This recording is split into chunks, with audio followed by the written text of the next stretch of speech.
뉴욕시 전역에 걸쳐 홈레스인 학생 수가 6년 연속 10만 명 선을 넘어섰습니다. 차기 뉴욕시장이 될 에릭 애덤스 상선인이 학교에서 가정화폐 교육을 해야 한다고 언급해 화제가 되고 있습니다. 조 바이든 대통령의 서명만을 남겨두고 있는 1조 2천억 달러 규모의 인프라 법안이 뉴욕 기론에 미칠 영향에 대해 알아봤습니다. 온라인 스포츠 도박을 허용한 뉴욕주가 어제 총 9개의 베팅 회사를 허가했습니다. 수익의 51%가 세금으로 부과됩니다. 롱아일랜드에 근무하는 3명의 감독관이 추가 근무 시간을 허위로 보고해 연간 수십만 달러 이상의 수당을 챙긴 것으로 드러났습니다. 지난 7일 테네시주의 한 교회에 나타난 총잡이를 그 교회 목사가 제압하는 영상이 화제입니다. 뉴욕시 퀸스 지역 견인차 운전자들이 서로 연용 다툼을 벌이다 충격전까지 벌어졌습니다. 비번이었던 한 중국계 뉴욕시 경관이 한 노래방 순인들과 다툼에 기말리고 총까지 쏘는 바람에 폭행 혐의를 받고 있습니다.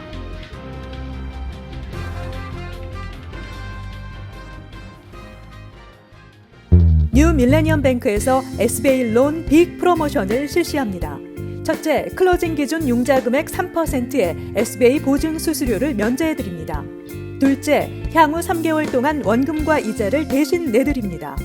셋째, 최소 10% 다운으로 건물 구입과 융자 신청이 가능합니다. 위 내용은 SBA 승인을 대상으로 하며 모든 대출자가 자격이 되는 것은 아닙니다. 본 혜택은 2021년 9월 30일까지이며 SBA에 의해 조기 종료될 수 있습니다. 기타 약관과 조건이 적용되며 프로그램과 약관과 조건은 예고 없이 변경될 수 있습니다. FDIC 멤버 앤 이퀄 하우징 렌더.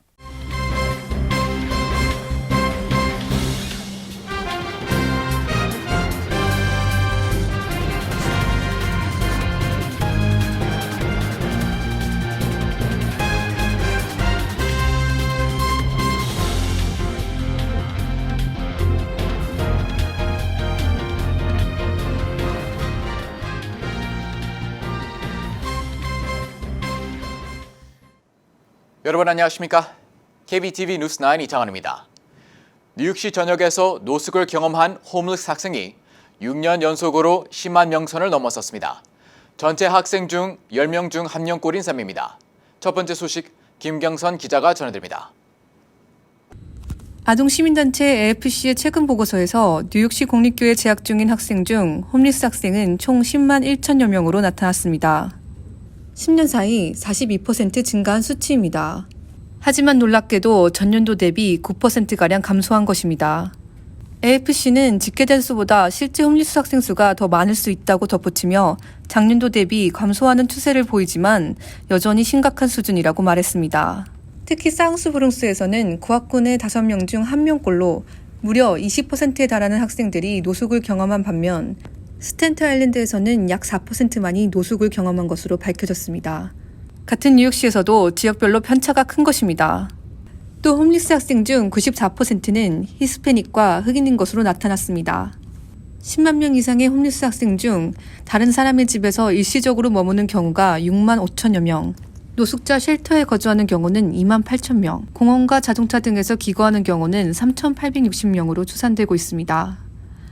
주거 문제는 학업에도 큰 영향을 미치고 있습니다. 코로나19 사태로 인해 온라인 수업이 전면적으로 진행되면서 쉘터에 머무는 학생들은 인터넷이 연결되지 않아 수업에 출석하지 못하는 경우가 빈번했습니다. 시정부에서 지원하는 태블릿 PC를 받았더라도 정작 인터넷 연결이 안 돼 수업 참여에 어려움을 겪었습니다. 2019년 분석 자료에 따르면 집이 없는 학생들의 29%만이 3에서 8등급의 읽기 시험을 통과하며 안정적인 주거지가 있는 학생들보다 20% 낮은 수치를 기록했습니다. 또 2021년 상반기 분석 자료에 따르면 보호소에 사는 학생들은 안정적인 주거지에 사는 학생들보다 출석률이 약 14% 낮은 것으로 밝혀졌습니다. 이와 관련 노숙자 보호 시민단체들은 쉘터 내 인터넷 설치 방안을 제시함과 동시에 학생들의 통학을 돕기 위해 쉘터를 학교 인근에 배치할 것을 시정부에 요구했습니다. KBTV 뉴스 김경선입니다. 에릭 애덤스 뉴욕시장 당선인이 취임 전부터 학교가 가상화폐에 대해 교육할 필요성이 있다고 언급해 화제가 되고 있습니다. 보도에 김경선 기자입니다. 에릭 애덤스는 지난 7일 CNN에서 학교에서 가상화폐 교육을 시켜야 한다며 가상화폐 산업의 중요성을 강조했습니다. 에릭 아담스는 언론에서 뉴욕을 가상화폐의 친화적인 도시로 만들고 싶다. 비트코인 및 가상화폐의 성장을 막는 것이 무엇인지 살펴보겠다. 그리고 뉴욕 시민이 비트코인이나 다른 가상화폐로 직접 급여를 받을 수 있는 방법을 찾고 싶다 등의 발언을 하며 가상화폐의 성장에 주의를 기울이는 모습을 지속적으로 보이고 있습니다. Cryptocurrency is a new way of paying for goods and services throughout the entire globe. And that is what we must do. Open our schools to teach the technology and teach this new way of thinking when it comes down to paying for goods and services. 에릭 아담스는 앞서 지난 4일에도 자신의 트위터를 통해 시장 부임 후 3개월의 월급을 가상화폐 중 하나인 비트코인으로 받겠다고 밝힌 바 있습니다. 그는 뉴욕이 가상화폐 산업과 고속 성장 중인 혁신 산업들의 중심지가 될 것이라며 가상화폐의 중요성을 강조했습니다. 에릭 아담스의 뉴욕시장 취임 후 뉴욕시가 전 세계 가상화폐 산업의 중심지로 떠오를 수 있을지 기추가 주목됩니다. KBTV 뉴스 김경선입니다. 국가 기반 시설의 주요 개선을 위한 1조 2천억 달러 규모의 초당적 인프라 법안이 지난 금요일 연방하원에서 통과되고 이제 대통령의 서명만을 남겨놓고 있습니다. 이 법안이 발효되면 뉴욕을 비롯해 뉴저지와 커네티컷주에 어떠한 탄력을 주게 될지 김은지 기자가 알아봤습니다. 조 바이든 대통령의 주요 역점 사업으로 꼽히는 인프라 법안은 도로 교량 재건 및 공공 시스템 현대화와 광대역 인터넷 활성화가 포함된 국가 기반 시설의 주요 개선 내용을 담고 있습니다. 백악관은 바이든 대통령이 이 법안에 서명하면 미 전국적으로는 향후 10년 동안 평균 연간 약 200만 개의 일자리가 추가될 것으로 예상하고 있습니다. 특히 이 법안에는 약 5,500억 달러의 교통 인프라 관련 지출이 포함되어 있는데 이 중 최소 수백억 달러가 향후 5년간 뉴욕주의 연방 자금으로 투입될 예정입니다. 그렇게 되면 뉴욕 일원에 걸쳐져 있는 다양한 교통 인프라 개선 사업에도 막대한 투자 자금이 투입될 것으로 알려져 속도가 붙을 것으로 기대되고 있습니다. 뉴욕 주정부는 먼저 허드슨 강에 뉴욕과 뉴저지를 연결하는 게이트웨이 프로젝트에 65억 7천만 달러를 투입할 예정입니다. 또 뉴저지 트랜짓과 암트랙에 허리케인 샌디로 인한 보수 공사와 더불어 고질적인 지연 사태 해결 및 승객 수송 2배 확대, 도시간 통근 열차 보조금을 위해 36억 달러를 지원할 예정입니다. MTA에는 100억 달러 이상이 배정돼 전철 신호 시스템 개선과 엘리베이터 보수 공사, 세컨애비뉴 전철 확장 등에 쓰일 예정입니다. 또 뉴욕주 전역의 도로 정비와 개선에 116억 달러, 주 전역 1,700여 개의 노후화된 교량을 수리하는 데 19억 달러가 배정됐습니다. 아울러 JFK 국제공항에 2억 9,500만 달러, 라과디아 공항에 1억 5천만 달러, 롱아일랜드 공항 7개소에 2,100만 달러 등으로 공항 현대화 프로젝트도 시행합니다. 이외에도 전기차 충전시설 및 전기 스쿨버스 지원에 26억 7,500만 달러, 커네티컷주를 아우르는 광대역 접속 개선과 보조금 지급에 1억 달러, 사이버 공격 방어에 2,800만 달러, 산불 예방 및 대응에 3,400만 달러가 투입될 예정입니다. KBTV 뉴스 김은지입니다. 뉴욕주가 어제 총 9개 온라인 스포츠 베팅 회사를 허가했습니다. 스포츠 베팅의 수익의 무려 51%가 세금으로 부과될 것으로 보입니다. 자세한 소식 김경선 기자가 전해드립니다. 뉴욕주는 어제 펜듀월, 드래프트킹, 벳MGM을 포함한 총 9개의 스포츠 베팅 회사에 최초로 사업 허가 승인을 내렸습니다. 뉴욕은 스포츠 베팅의 수익의 51%를 세금으로 부과할 것으로 발표했습니다. 뉴욕주의 모바일 베팅 시장이 약 10억 달러의 규모이기 때문에 연간 4억 8,200달러의 세금 수익이 있을 것으로 기대 중입니다. 해당 세금 수익 중 500만 달러를 청소년 스포츠 지원에 쓰고 600만 달러를 도박 중독 치료에 사용할 예정이며 나머지 수익은 교육 분야에 쓰일 것으로 발표했습니다. 뉴욕주는 지난 4월 미국에서 스포츠 도박을 허용하는 16번째 주가 됐습니다. 코로나19 사태로 인한 경제 침체화가 지속되는 가운데 뉴욕주의 부족한 세금 수익을 거둬들이기 위한 전략입니다. 그동안 많은 뉴요커들은 온라인 도박이 허용되는 뉴저지로 넘어가 도박을 즐겼으나 여기서 발생하는 세금 수익은 뉴저지의 몫이었습니다. 지난 4월 뉴욕주 조지프 에다보 주니어 상원의원은 뉴저지주 스포츠 도박 시장의 25%가 뉴욕주 시민들이 차지하고 있다고 언급한 바 있습니다. 한 설문조사에 따르면 뉴욕 성인의 84%가 도박게임 경험이 있으며 28%는 스포츠 베팅 경험이 있다고 응답했습니다. KBTV 뉴스 김경선입니다. 롱아일 레일로드에서 근무하는 감독관 3명이 초과 근무 수당 사기극을 벌여 연간 30만 달러 이상의 연봉을 받으며 호화 생활을 해온 것으로 드러났습니다. 보도에 김문지 기자입니다. 뉴욕 포스트에 따르면 롱아일랜드 레일로드에서 근무하는 달라스 베이즈모어, 클로드 비롱, 마크 스페루타 등 3명의 작업 감독관이 초과 근무 시간을 허위로 보고해 2018년부터 3년간 최고 36만 달러의 연봉을 챙겼습니다. 이에 따라 MTA 측은 이들 3명을 정직시키고 부당하게 받은 수당 전액을 갚을 것을 요구했습니다. MTA 조사관인 캐롤린 포코니 경감은 이들 3명은 롱아일랜드 레일로드의 간부들인데도 초과 근무 시간을 허위로 보고해 급여를 2배로 늘리고 납세자의 세금으로 쇼핑과 도박을 즐겼다고 지적했습니다. 이들 중 클로드 비롱의 기본 연봉은 7만 8천 달러입니다. 그러나 그는 2018년 초과 근무 수당 포함 28만 7천 달러를 받았습니다. 기본 연봉이 8만 1천 달러인 마크 스페루타는 그 2배 이상인 18만 3천 달러를 벌었습니다. 베이즈모어는 초과 근무 수당 27만 4천 달러를 포함해 연간 36만 2천 달러를 챙겼습니다. 베이즈모어는 병가 신청을 하고 병가 수당을 받은 날에는 애틀랜틱 시티의 트로피카나 카지노에서 도박을 했던 것으로 나타났습니다. MTA 직원들의 오버타임 수당 사기 행위는 오래전부터 문제가 되어왔지만 근절되지 않고 있습니다. MTA는 1년 전에도 초과 근무 수당으로 총 100만 달러 이상을 챙긴 5명의 직원을 기소한 바 있습니다. KBTV 뉴스 김은지입니다.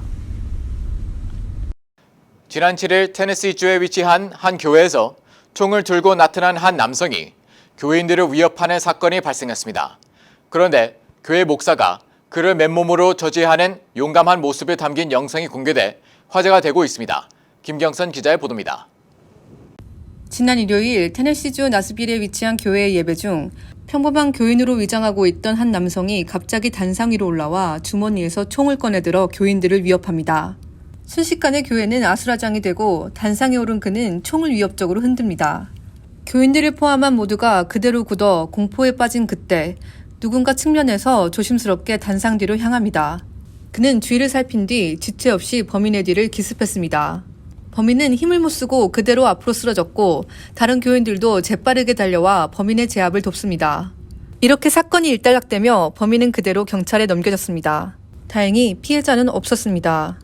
하마터면 여러 명이 목숨을 잃을 수도 있는 긴박한 상황. 범인을 뒤에서 덮친 주인공은 다름 아닌 이 교회의 제킬 은디쿠마나 목사였습니다. 이 교회 목사의 용감한 행동이 빛을 발한 순간이 담긴 영상이 온라인상에서 빠르게 확산되면서 화제가 되고 있습니다. And when I saw him looking this way and pointing the gun this way, I pushed the chair and ran. He wanted to kill.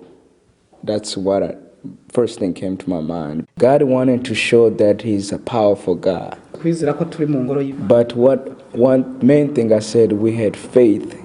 범인은 26세 드저 바간다로 목격자의 증언에 따르면 그는 자신을 예수로 지칭하며 모든 교회와 학교의 사람들이 총을 맞아야 한다고 주장했습니다. 바간다 씨는 현재 총 57개의 중범죄 혐의로 기소되었습니다. KBTV 뉴스 김경선입니다. 뉴욕시 퀸즈 지역 견인차 운전자들이 서로 영역 다툼을 벌이다 총을 쏘는 바람에 현장에 있던 여성 자동차 주인이 총기 폭력의 희생자가 됐습니다. CBS 방송에 따르면 어처구니 없는 총격 사건은 월요일 오후 퀸즈 오선파크 지역 277번가와 서터 애비뉴 교차 지점에서 발생했습니다. 경찰에 따르면 이 지점에는 자동차 사고로 망가진 2018년형 니산 승용차가 주차돼 있었는데 회사 소속이 다른 2명의 견인차 운전자들이 출동해 내가 괜히 해야 한다고 주장하며 말다툼을 벌였습니다. 이들은 목소리를 높이며 몸싸움까지 벌이다 갑자기 권총을 꺼내 총을 쏘기 시작했으며 그 순간 현장에 있던 차 주인인 48세 여성 수지 델가도가 빗나간 총알에 맞았습니다. 델가도는 등과 허벅지 등에 총상을 입고 치료를 받고 있습니다. 2발의 총알 중 1발은 기적적으로 그녀의 등을 스치고 지나갔습니다. 델가도는 견인 회사에 견인을 요청한 적은 없는데 2명의 운전자가 나타나 싸움을 벌였다며 운전자들의 어리석은 싸움 때문에 목숨을 잃을 뻔했다고 말했습니다. 비번이었던 한 중국계 NYPD 경관이 퀸스 플러싱의 소재 한 노래방에서 손님들과 몸싸움에 연루되고 다툼을 말리는 과정에 총을 발사해 폭행 혐의를 받고 있습니다. 김은지 기자가 보도합니다. 브루클린 94지역에 근무하는 45세 레이몬드 웡 경관은 지난 5일 월요일 오전 5시경 퀸즈 플러싱이 소재한 KTV 가라오케 바에서 발생한 분쟁에 연루돼 폭행 혐의를 받고 있습니다. 경찰 소식통에 따르면 이 다툼은 한 3인조 남성들이 가라오케 바의 여종업원에게 팁을 주지 않아 발생한 말다툼에서부터 시작됐습니다. 비번이었던 레이먼드 웡 경관은 이 남성들에게 팁을 조금이라도 제공할 것을 요구했지만 그 말을 듣고 화가 난 3인조 남성은 웡 경관을 집단 구타하기 시작했고 웡에게 총을 뽑아 쏴보라고 자극했습니다. 웡 경관은 이 다툼에 휘말린 끝에 결국 3발의 총력을 쐈습니다. 다친 사람은 없었습니다. 이 사건으로 인해 웡 경관은 경미한 부상을 입고 인근 병원에서 치료를 받았습니다. 하지만 2건의 폭행 혐의에 따른 30일 무급 정직 처분은 피하지 못했습니다. 다툼을 일으킨 38세 중국계 남성 2명과 37세 중국계 남성 1명 등 총 이들 3인조는 기소돼 계류 중에 있습니다. 이 사건 관련 NYPD 측은 내부 조사 중이라고만 언급한 뒤 자세한 답변은 제공하지 않았습니다. KBTV 뉴스 김은지입니다. 뉴 밀레니엄 뱅크에서 SBA 론 빅 프로모션을 실시합니다. 첫째, 클로징 기준 융자 금액 3%의 SBA 보증 수수료를 면제해드립니다. 둘째, 향후 3개월 동안 원금과 이자를 대신 내드립니다. 셋째, 최소 10% 다운으로 건물 구입과 융자 신청이 가능합니다. 위 내용은 SBA 승인을 대상으로 하며 모든 대출자가 자격이 되는 것은 아닙니다. 본 혜택은 2021년 9월 30일까지이며 SBA에 의해 조기 종료될 수 있습니다. 기타 약관과 조건이 적용되며 프로그램과 약관과 조건은 예고 없이 변경될 수 있습니다. FDIC 멤버 앤 이퀄 하우징 렌더. 뉴욕주 감사원이 최근 공개한 지난 3분기 지방정부 판매세 징수 현황 자료에 따르면 뉴요커의 소비가 팬데믹으로 위축됐던 지난 4월 처음 반등을 시작한 이후 6개월 연속 증가세를 유지해 경기 정상화에 대한 기대감을 키우고 있습니다. 퀸즈 등 뉴욕시 5개 보로에 지난 3개월간 징수한 판매세는 작년 동기 대비 27.9% 상승했습니다. 한인들이 많이 거주하는 롱아일랜드의 경우 서포크 카운티가 16.2%, 나소 카운티가 16.3% 증가했습니다. 또 지난 3분기 뉴욕주 전체 판매세 수는 전년 대비 20% 증가했으며 경기 회복의 지표가 되고 있습니다. 한편 9월 소매 판매가도 전월보다 0.7% 증가했습니다. 아마존이 뉴욕시 인근 지역에 지속적으로 업무용 부동산을 늘려나가고 있습니다. 블룸버그 통신의 최근 보도에 따르면 아마존은 뉴저지주 저지시티 허드슨 강가에 있는 하보사이드 원 사무용 빌딩에 총 40만 스퀘어피트 규모의 사무실 공간을 매입 또는 임대하는 계약이 거의 성사 단계에 있는 것으로 알려졌습니다. 이곳에 입주할 아마존을 포함해 현재 입주하고 있는 기업들은 대부분 세금 크레딧과 경제 인센티브 등의 각종 혜택을 제공받고 있습니다. 아마존은 이번 시설을 개장하면서 2010년 이후 뉴저지주 전역에 물류센터와 창고 등을 설립하는 비용으로 총 145억 달러를 투자했고 이를 통해 약 4만 9천여 명의 고용을 창출했다고 발표했습니다. 뉴저지 주지사 선거의 최종 공식 결과가 아직 나오지 않고 있는 가운데 주지사 당선을 확정하는 데 상당 기간이 걸릴 가능성이 높아졌습니다. 어제 기준 민주당의 필 머피 현 뉴저지 주지사가 128만 5천여 표를 획득해 50.9%의 득표율로 현재 48.3%인 공화당 잭 시타렐리 후보를 앞선 것으로 집계됐습니다.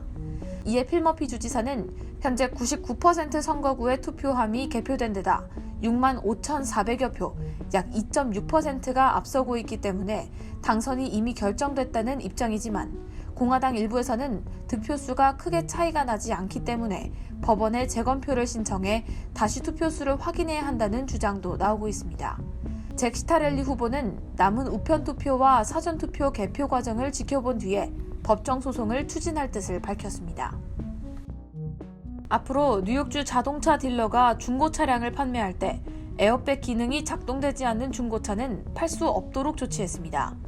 지난 7일 캐시 호컬 뉴욕 주지사는 2013년 에어백이 작동되지 않는 차량을 모르고 구매했다가 교통사고로 사망한 라클랜드 카운티 거주 18세 청년을 기리고 추후 유사한 사고를 방지하기 위해 관련 법안에 서명했습니다. 해당 법안은 주지사의 서명 90일 이후로부터 발효될 예정이며 이때부터 주 전역 모든 자동차 딜러는 에어백이 작동 중임을 나타내는 표시 등이 장착된 것을 증명하는 서류를 구매자에게 제공해야 합니다. 잠시 후 커뮤니티 브리핑을 전해드립니다.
이어서 환율과 증시 전해드립니다.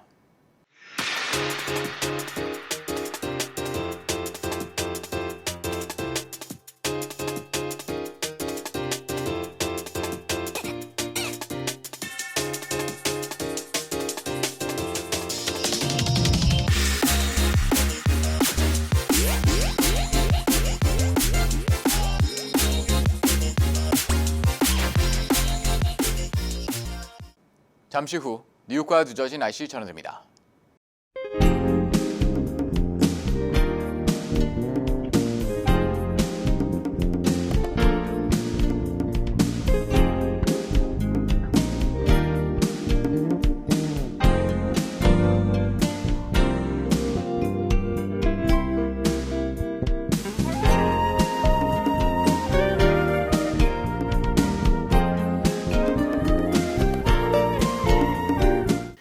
KBTV 뉴스 9 마칩니다. 오늘도 시청해주셔서 감사합니다. 편안한 밤 보내시기 바랍니다.